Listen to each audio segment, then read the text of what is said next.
Nós que agradecemos. Obrigado, viu, Christian? Obrigado mais uma vez, professor Christian. Agora, dando sequência, nós teremos pela nossa programação a apresentação do professor Everaldo Barreto Moura, da Universidade Federal do Espírito Santo. Professor Everaldo, você nos escuta? Sim, sim. Boa tarde a todos. Boa tarde. Professor, assim como foi com os demais, serão 20 minutos de exposição. Aos 15 minutos eu darei um aviso pelo chat ou por voz. Depois, seguido de 10 minutos de mediação do nosso professor. E, caso haja tempo, abrirmos para as perguntas. Ok. Caso queira compartilhar alguma tela, fique à vontade para assim fazê-lo. O tempo é seu, professor. Ok, obrigado. Bem, deixa eu colocar um slidezinho aqui. Opa. Uma dificuldadezinha que eu vou ter aqui com essa... Bom, vamos lá. Eu sou egresso do Profilo aqui da Universidade Federal do Espírito Santo. Meu trabalho tem o título... eu concluí o mestrado no segundo semestre de 22.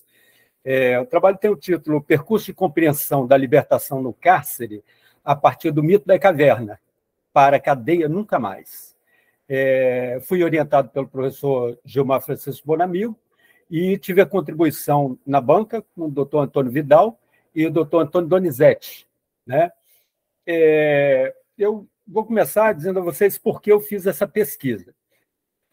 Eu fiz a formação em filosofia já no entardecer da vida, com 56 anos, e fui movido por um trabalho que eu já fazia de evangelização em presídio, com doutrina espírita, que mistura um pouco de filosofia, religião, essas coisas. E nesse trabalho é que eu percebi a necessidade de reflexão desse público encarcerado, né? Como a maioria são meninos, né?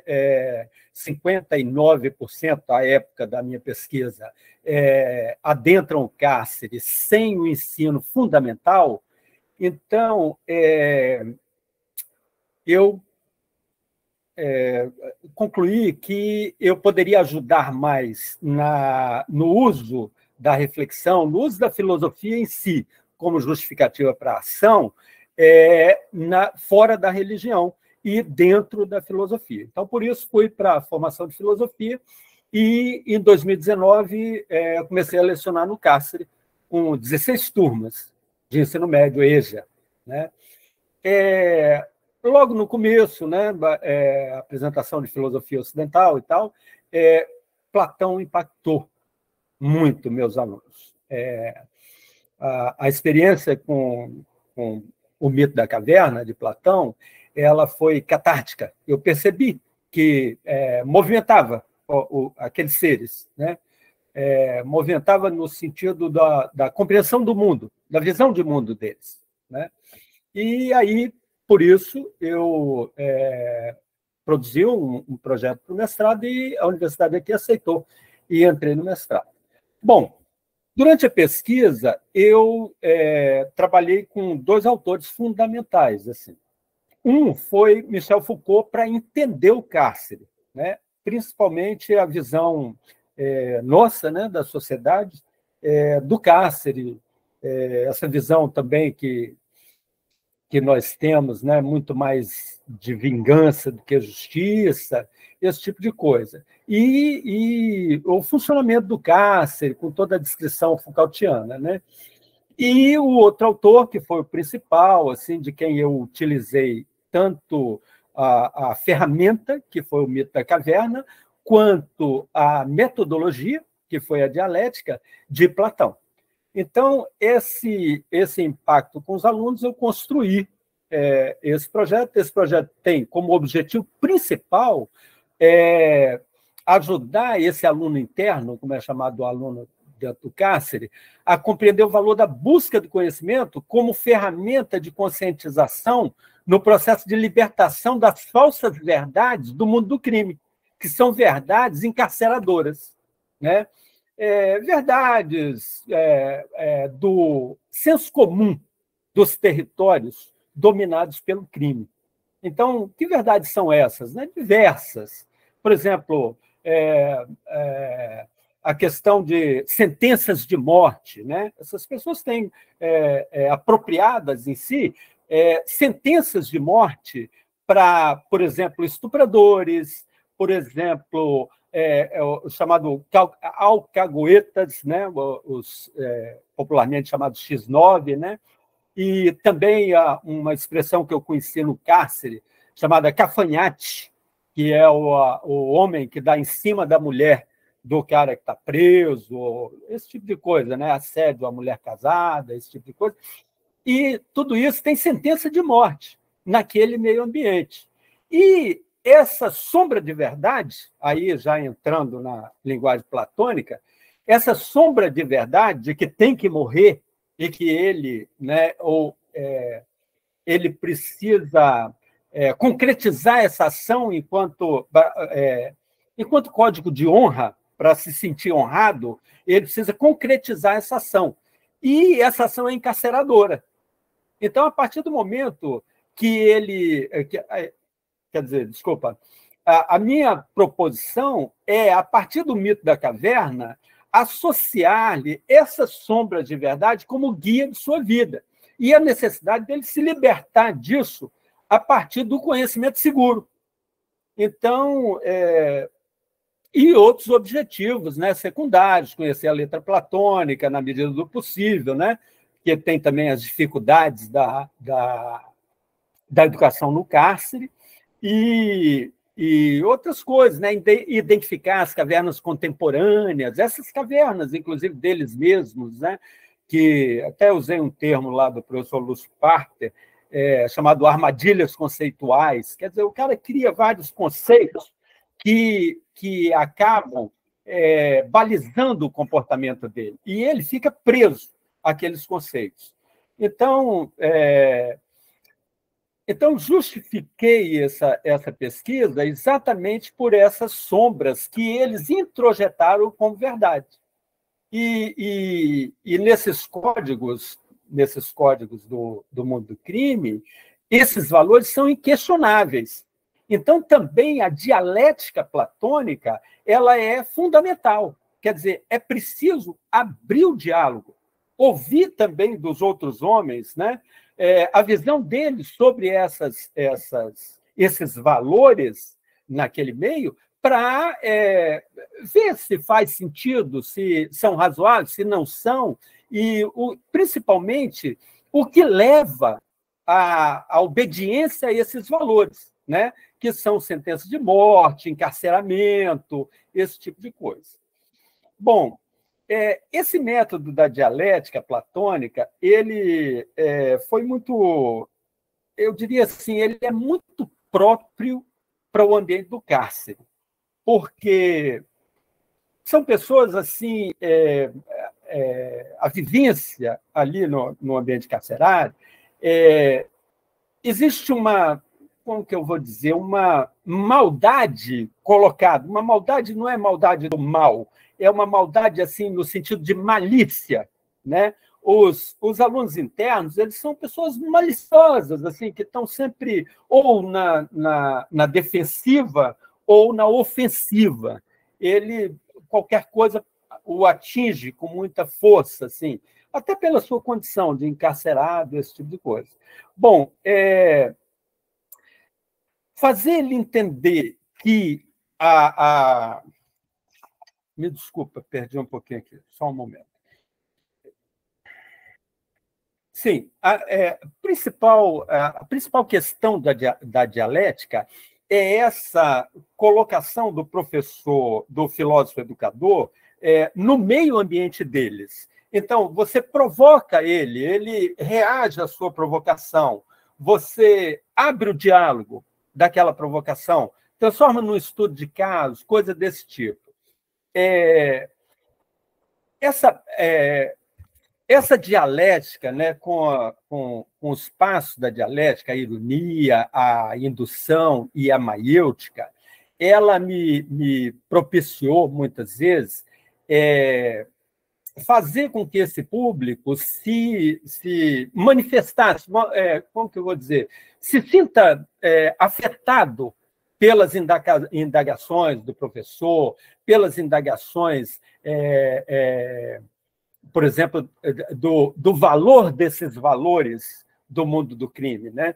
Então, a intenção toda é provocar essa revelação desses valores, né, que justifica a visão estabelecida na subjetividade deles. Então, dentro desse processo irônico, né, de como é isso, como é possível que o cidadão se arvore ao julgamento, à condenação e execução de alguém, né? Como seria o Estado a partir dessa permissividade, se isso fosse a ética da população, né? Então, isso provoca muito, e aí o diálogo se abre, né? Trazer essa realidade, né? E induzir a reflexão para a revisão desses valores constituintes, da visão desses valores internos, para a impropriedade desses valores, com essa base de que eles não são aplicáveis à sociedade.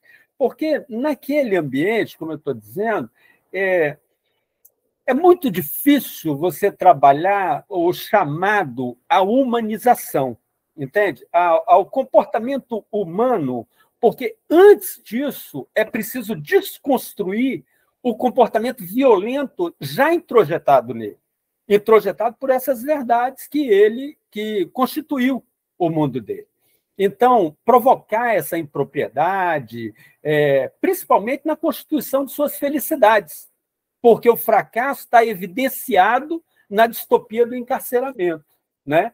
E depois possibilitar que eles construam entendimentos diferentes desse inicial deles, né? Pelo resultado da discussão, da indução, né? Trazendo conhecimento, trazendo dados e tal, e dessa fundamentação para que eles rompam com essas sombras, né? Relacionar esse processo com o mito da caverna e explicitar depois. Bom, aí preciso fazer um parêntese, né? Porque aí eu, durante a pesquisa, e principalmente no relacionamento com o meu orientador, professor Bonamigo,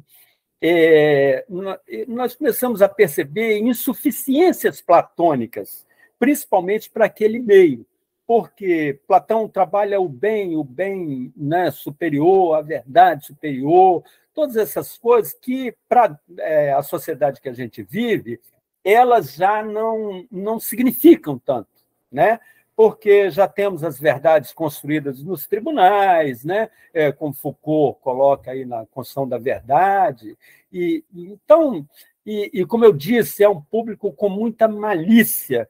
Então, não dá para fazer proselitismo do bem, do pensamento cristão, do pensamento humano, esse tipo de coisa. Primeiro, você tem que trabalhar essa desconstrução. Então, eu descobri, aí, inclusive com o trabalho do meu orientador, a educação por traumatismos e apalpadelas, e que me ajudou muito na prática dentro da sala de aula, no presídio, porque, como eu disse, ajudava tanto no processo de ironia, né, que esbarra o estudante, o aluno interno ali, com a própria prática dele. E que ele, né, num primeiro momento, fica bravo com aquilo, porque não admite, né, ele não é acostumado, a linguagem comum dele é a violência, né, e ele não está acostumado a ser contradito, né? E esse traumatismo e a palpadela do conhecimento, da possibilidade de mudar, de olhar por outro ângulo a realidade que ele vive, a realidade que ele enfrenta, e principalmente a realidade encarceradora que ele convive dentro dos conceitos, dos valores que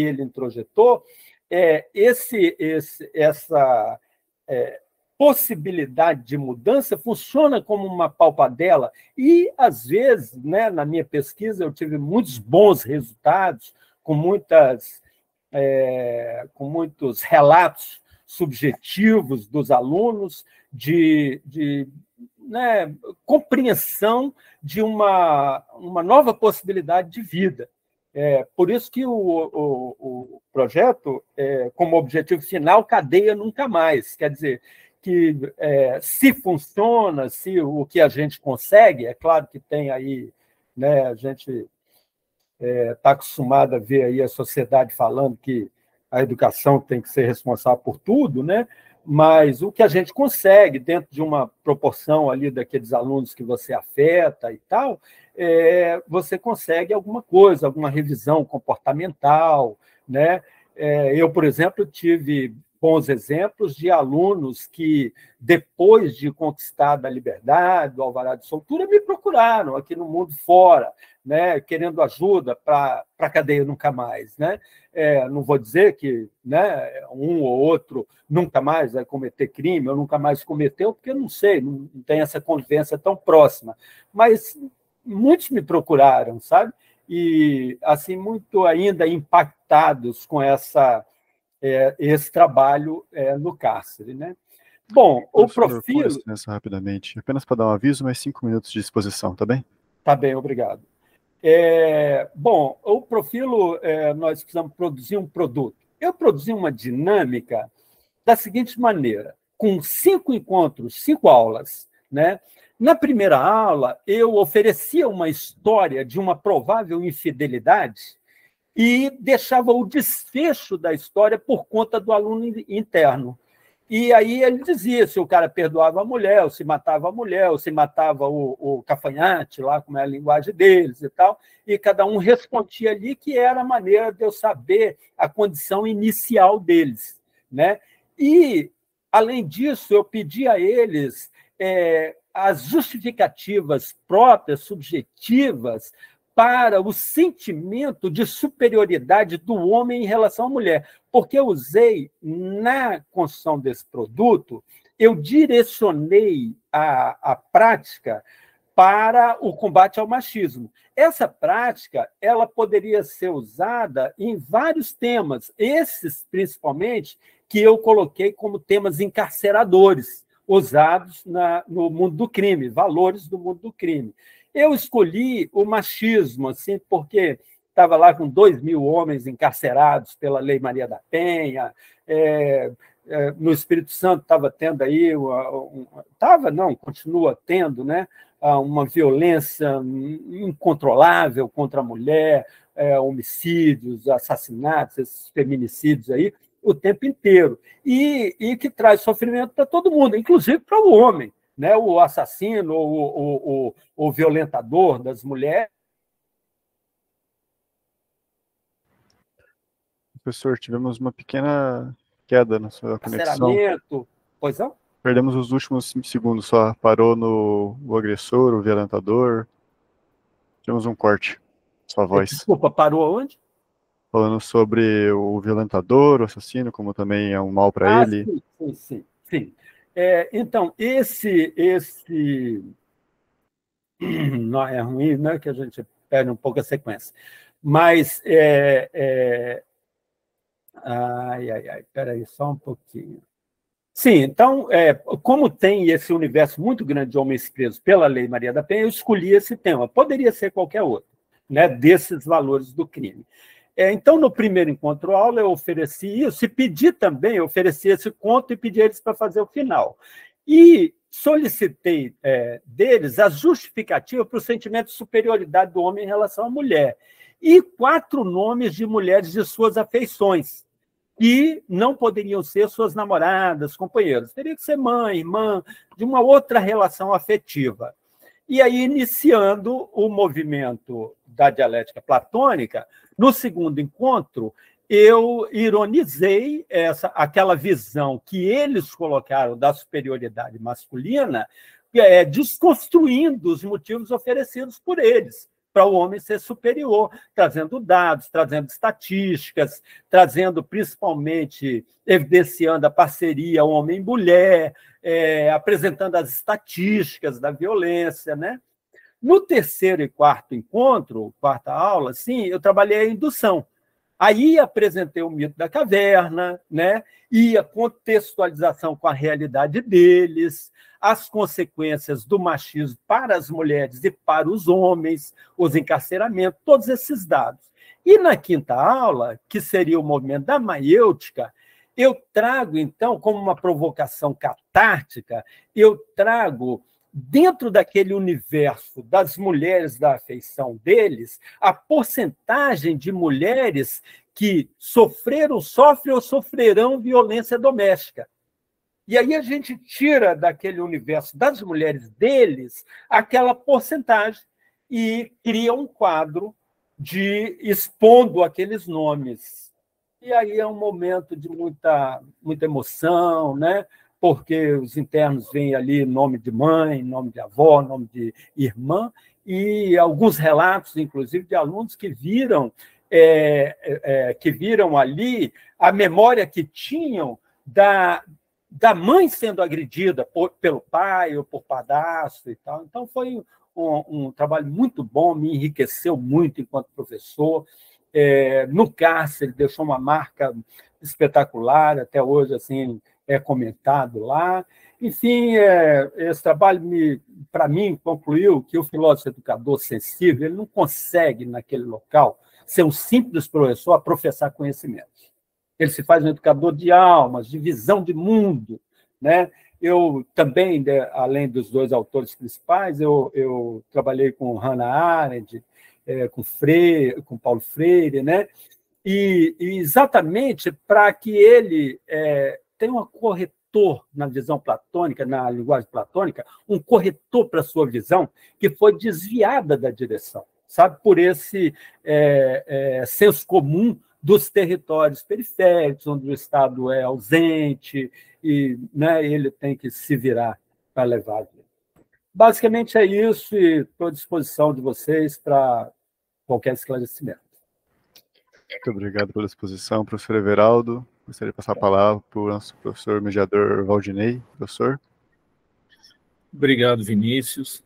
Professor Everaldo, parabéns pelo teu trabalho. Ele tem de uma relevância extrema, diria, para o país todo, não só para o Espírito Santo. Aqui no Acre, o Acre, acho que figurou algumas vezes, estatisticamente, como o campeão assim, de feminicídio, violência contra a mulher. E agora, na região norte, eu acho que detemos o vergonhoso título de segundo lugar. Enfim, parabéns, um trabalho, a meu ver, assim, inédito. Não conheço nenhum trabalho com tamanha relevância e foi muito bem pensado. Eu diria que é uma tese muito interessante, foi e muito criativo ao usar a alegoria da caverna do Platão e focar nessa questão, né? Eu diria assim, uma ação encarceradora, aí o feminicídio, a violência contra a mulher, desencadeada a partir de concepções preconceituosas, né? Introjetadas como verdades absolutas. Isso. Eu acho que é um pouco o teu trabalho. Eu não tenho considerações assim em termos de questionamento, acho que o trabalho foi muito bem conduzido, é um contributo inédito, acho um contributo autêntico e essencial para esse combate. Gostaria de te parabenizar e colocaria agora à disposição dos colegas que estão assistindo, se eles têm alguma questão. Professor Dorival.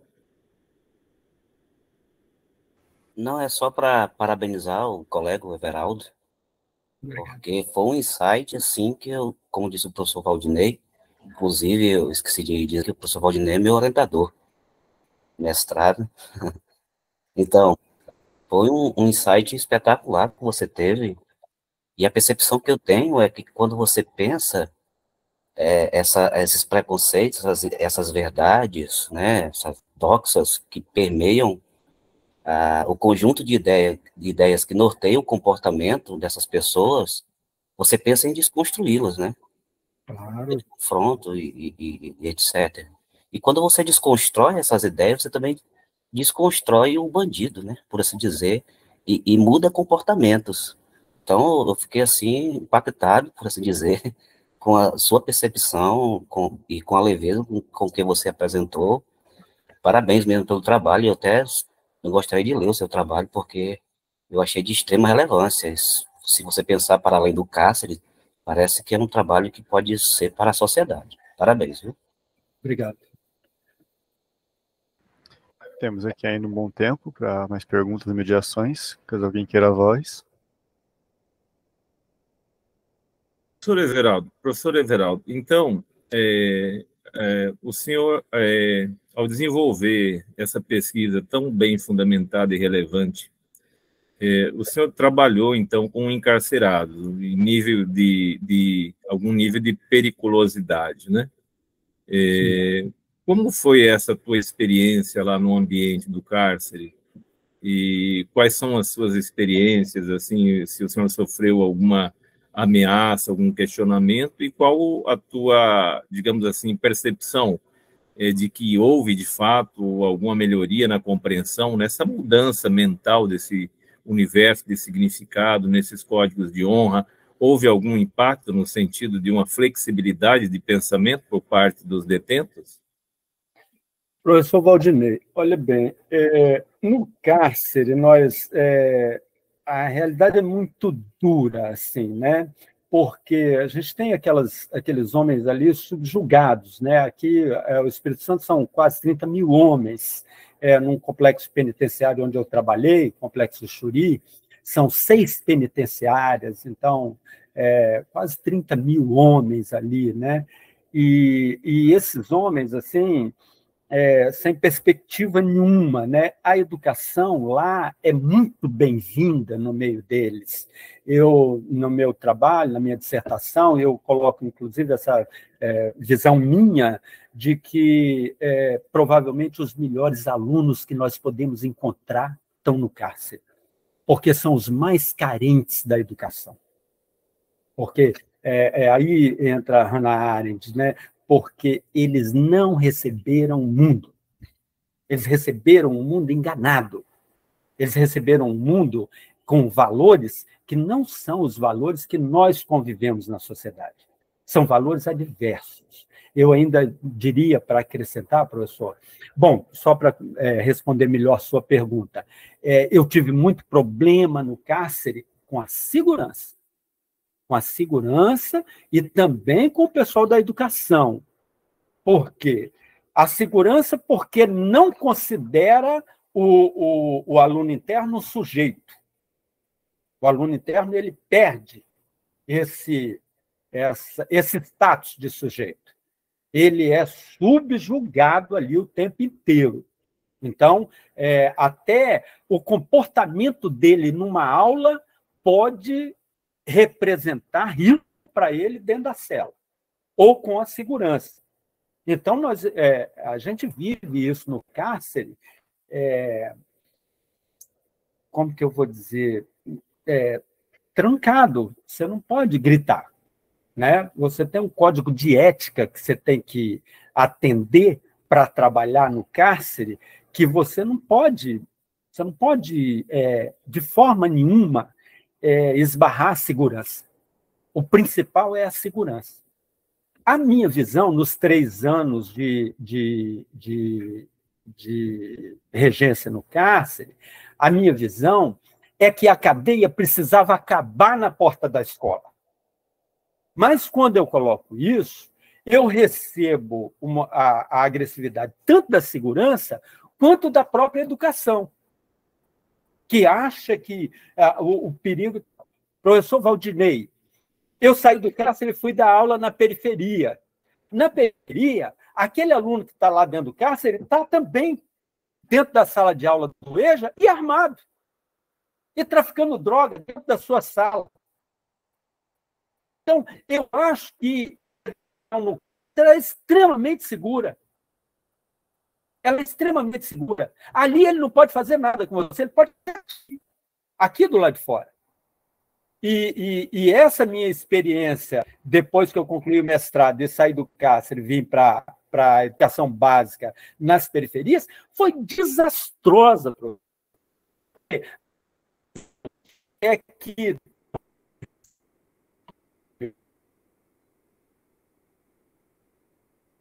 ainda na educação básica, é o primeiro encarceramento.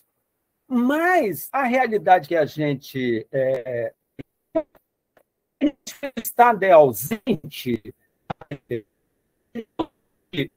ônus e de ônus. Do mesmo jeito que ele não oferece o serviço na qualidade que ele oferece nos burgos, ele também não cobra. Então, o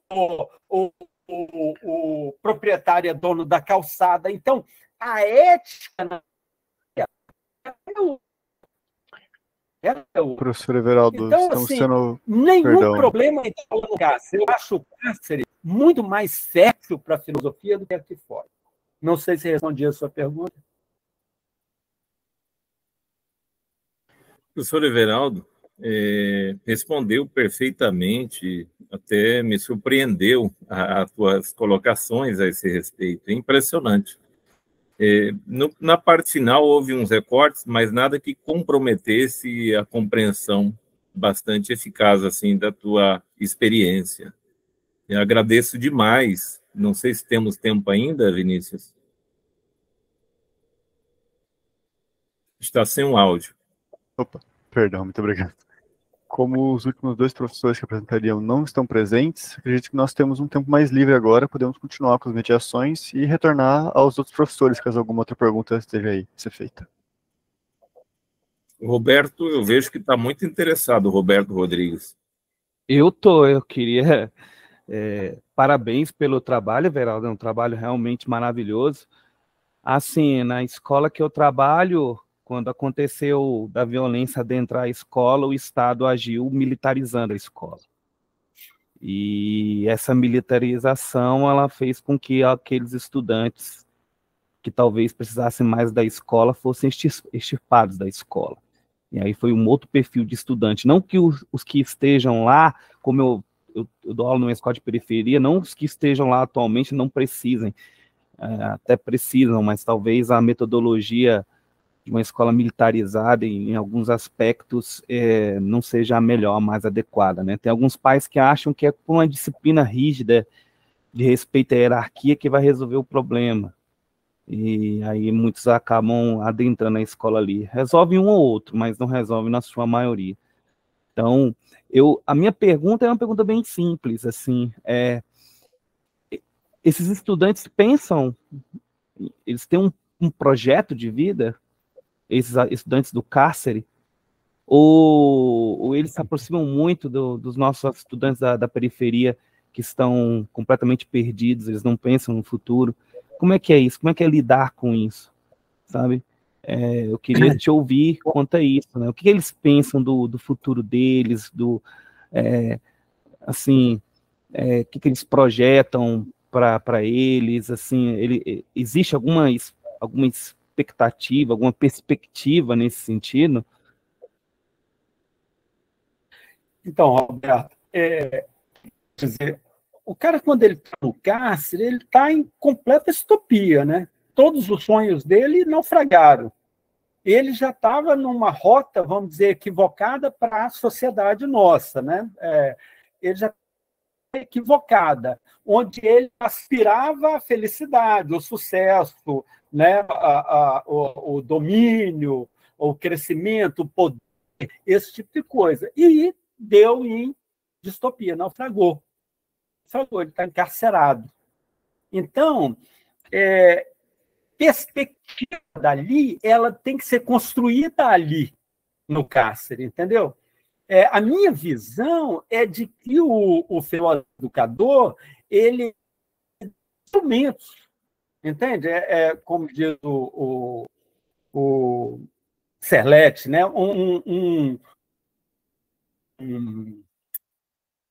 Ah, meu Deus. Um vocabulário de topoi, que ele fala. Um vocabulário seguro, uma forma segura de chegar ao conhecimento, que não seja a partir de opiniões, mas de conhecimento em si, de conhecimento seguro, né?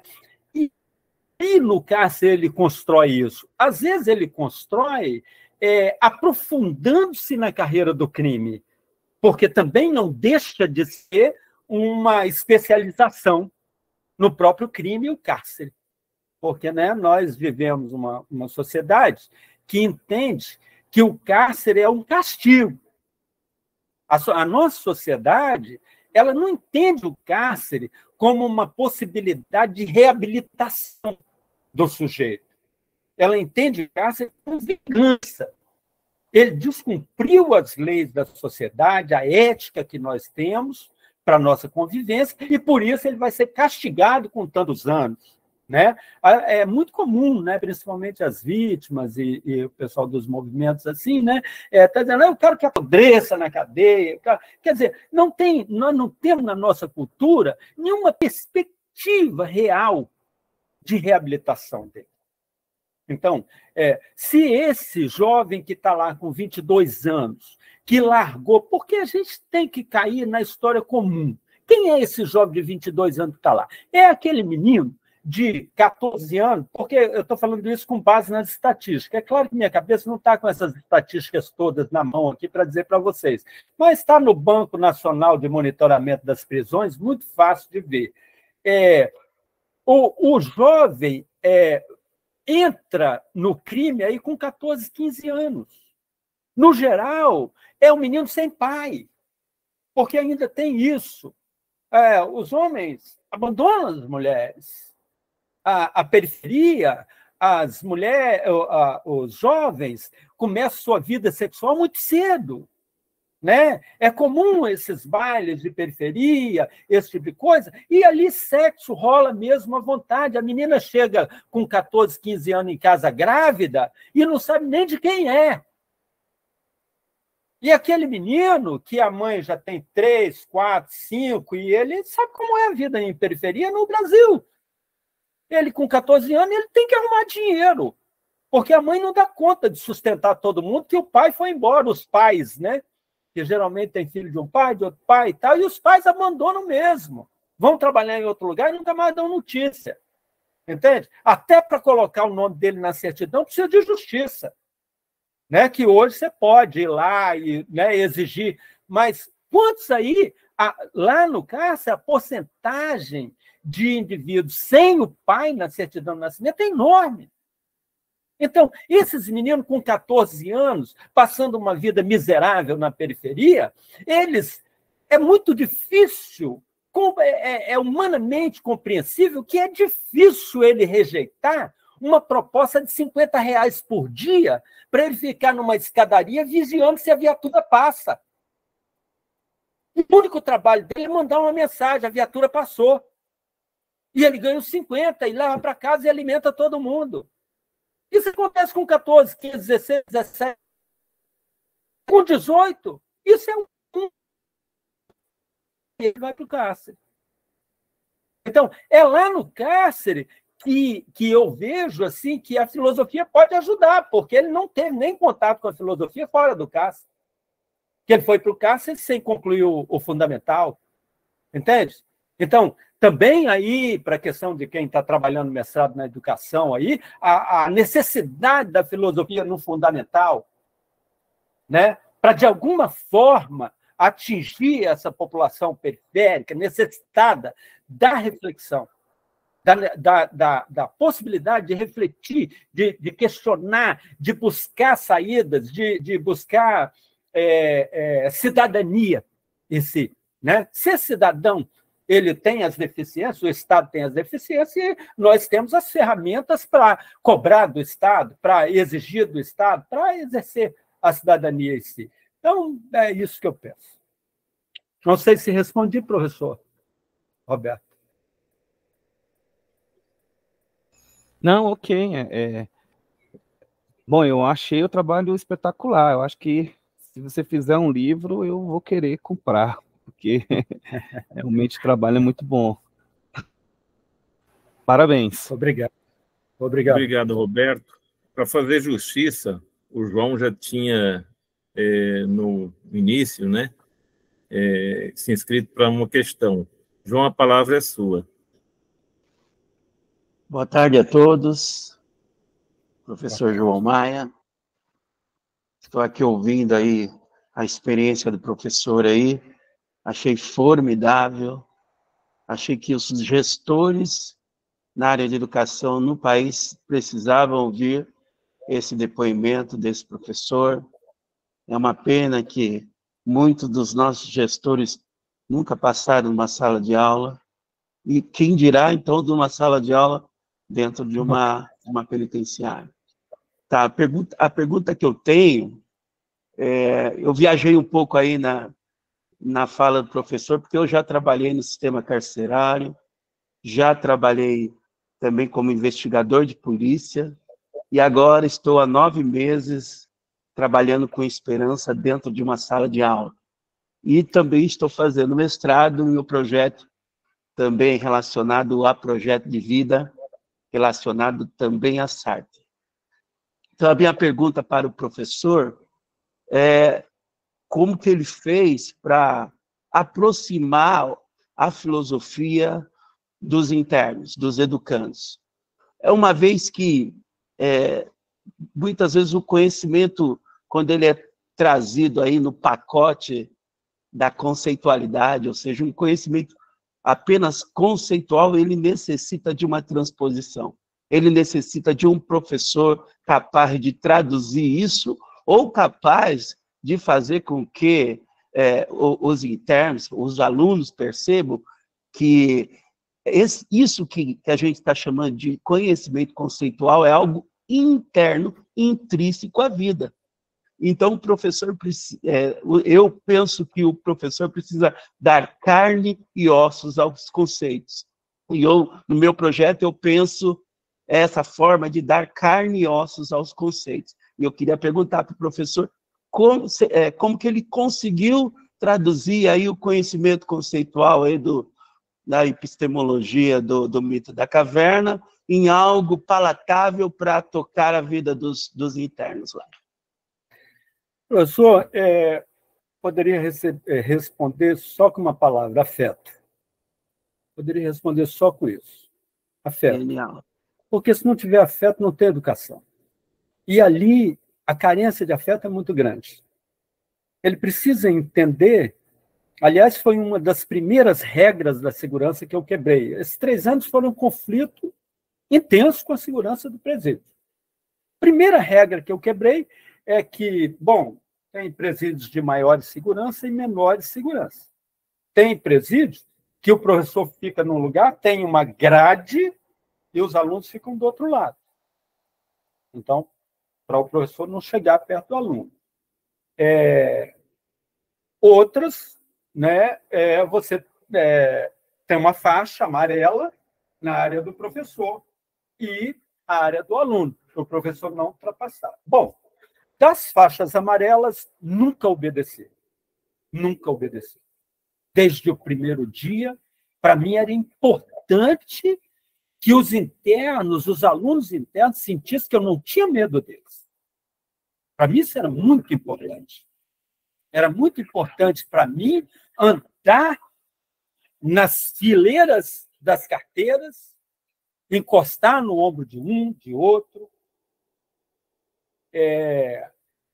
Trabalhei também muito com camisas com mensagens, camisa de combate ao racismo, camisas de heróis negros, camisas de filosofia, camisas porque eles... e cores. Trabalhei muito com isso, porque eles são muito limitados lá ao preto, que é da segurança, o azul, que é dos internos, e o branco, que é dos trabalhadores.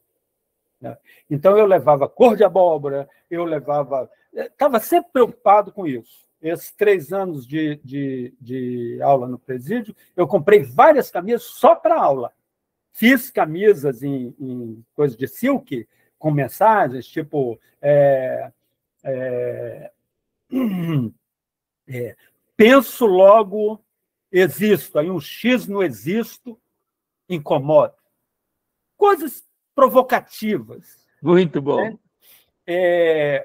Eu, assim, eu acho que o que me facilitou, inclusive, construir esse projeto, foi essa proximidade que eu criei com os alunos. Sabe? Eu fiz eles sentirem... Eu dizia muito isso, que lá eu me sentia gente. Porque aqui fora é tanta hipocrisia, tem tanto homem bom, e lá não, lá todo mundo tem seus defeitos mesmo, é tudo fedorento. Eu falava com eles aqui, eu me sinto mais gente do que lá fora, sabe? E, graças a Deus, construí uma relação muito boa com meus alunos, e foi muito bom. Tive problema, como eu disse, com a segurança e com a equipe da educação, porque a equipe da educação também resistia muito, porque o trabalho de educação no presídio, ele é bem menos trabalhoso do que o trabalho aqui fora. O professor aí que já trabalhou no presídio sabe disso, né? Ele é bem menos trabalhoso, porque lá a prioridade é a segurança, qualquer coisa suspende a aula. Faltou água, suspende a aula. A refeição atrasou, suspende a aula. Faltou 2 seguranças, suspende a aula. Né? E a educação sempre maquiando a realidade. Isso também é uma realidade, eu tenho que falar isso.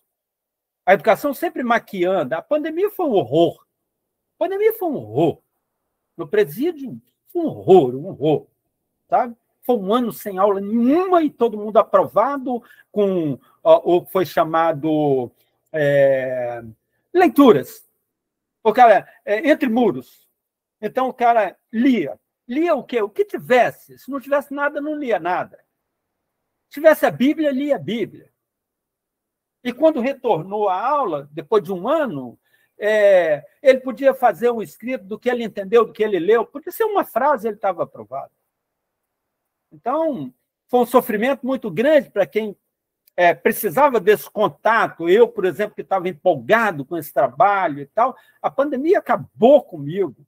Né? Eu botei livros meus lá dentro do presídio, 22 livros que nunca mais voltaram, entende? Porque é uma pobreza, né?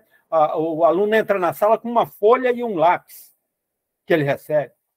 Se o lápis quebrar a ponta, tem que achar a ponta do lápis. Senão ele vai sofrer com a segurança. Porque ele guardou a ponta do lápis para fazer um bilhete, entende? Então, esses problemas da educação dentro do cárcere, assim, eles dependem muito do professor fazer enfrentamento mesmo. E aí chega um momento que você sabe, você é excluído. Eu fui excluído. Eu, depois de 3 anos, concluído o projeto do mestrado, eles me excluíram lá, por causa de problemas de segurança e tal. Essa coisa da intimidade com o interno, isso de andar no meio da sala, foi criando história até que me excluiu. Né? E, por exemplo, o diretor da escola, que é a escola inclusiva, eu fui excluído em novembro e terminei o mestrado no outro ano, né? Em novembro de 21, e terminei o mestrado em agosto ou setembro de 22. Né? O diretor liberou para eu ir lá no presídio fazer a implantação do projeto, do produto. Entende? Então, quer dizer, tinha um reconhecimento da qualidade do trabalho, mas, como quem fala mais alto é a segurança. Entende? Então, incomodou. São problemas da vida mesmo, né, que a gente precisa saber enfrentar. Respondido, professor. Muito incomodou. Sempre, né? Não tem jeito. Obrigado.